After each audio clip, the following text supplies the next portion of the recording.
നെഞ്ചിൻ കൂടി ചിതറിപ്പോവും എന്റെ വിരലൊന്നനങ്ങിയാൽ. ചെയ്യുന്നില്ല, ഞാൻ കാത്തിരിക്കും നിന്റെ കയ്യിൽ വിലങ്ങ് വീഴുന്ന ദിവസം വരെ. ഇനി കാണുമ്പോ നിന്റെ മീശ പിരിച്ചിങ്ങനെ മുകളിലോട്ട് വെക്കരുത്. അങ്ങനെ കണ്ടാൽ സീ വിടുവേ. പുരിജിതാ, എന്താടാ നിന്റെ പേര്?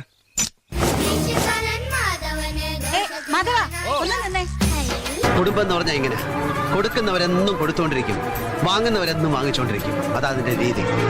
സ്വാമിയെ നിന്നെ അങ്ങനെ അങ്ങ് പോയാലോ? ഇനി പോവല്ലോ.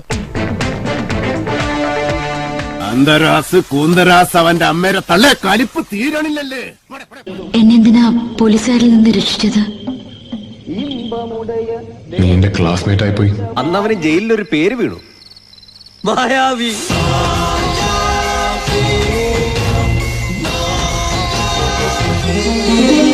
പാവം വർമ്മ, ദേവൻ, ദേവരാജൻ, ദേവരാജ പ്രതാപവർമ്മ. കാവലില്ലാത്ത കൊട്ടാരത്തിൽ പാതിരാക്കി കയറി മുച്ചൂടും മുടിക്കലല്ല യുദ്ധം. പഴശ്ശിയുടെ യുദ്ധങ്ങൾ കമ്പനി കാണാൻ പോകുന്നതേ ഉള്ളൂ. ആക്ടിംഗ് ആയാലും അനിയനായാലും അണ്ണൻ തോൽക്കുന്ന ഞങ്ങൾ ഫാൻസിന് സഹിക്കില്ല. ഞാൻ തോക്കേ മരിക്കും വരെ രാജാ രാജാ താണ്ട. ഇവിടെ ഇപ്പൊ ഈ കളിയിൽ ജയിച്ചത് ഞാനാ. ഇവനെ പോലെ വീട്ടിലെ വളർത്തു പട്ടിക്കുണ്ടായതല്ലോ. മഴക്കാലത്ത് മണ്ണിരെ ഒന്ന് കൊഴുത്തെന്ന് കരുതി ഈ മൂർഖം പാമ്പിന്റെ വീട്ടിൽ വന്ന് പെണ്ണാലോചിക്കരുതേ.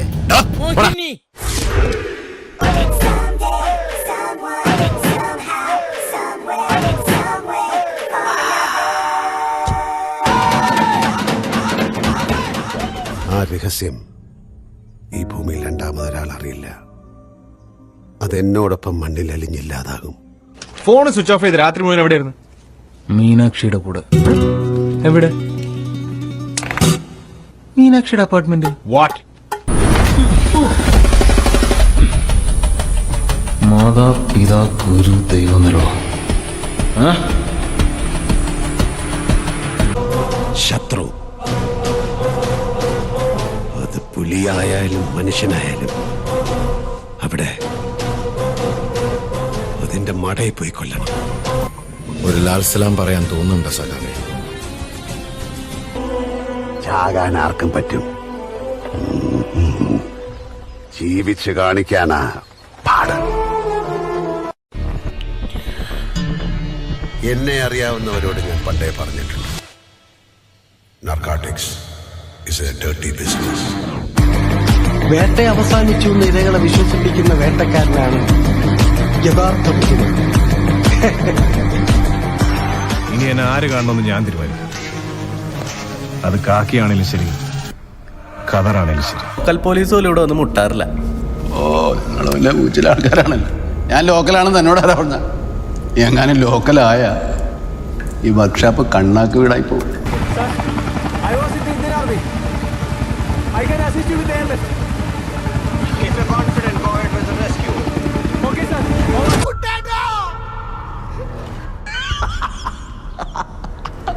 മനിതർ ഉണർന്നു കൊള്ള, ഇത് മനിത കാതൽ അല്ല, അതെയും താണ്ടി പുനിതമാനത്.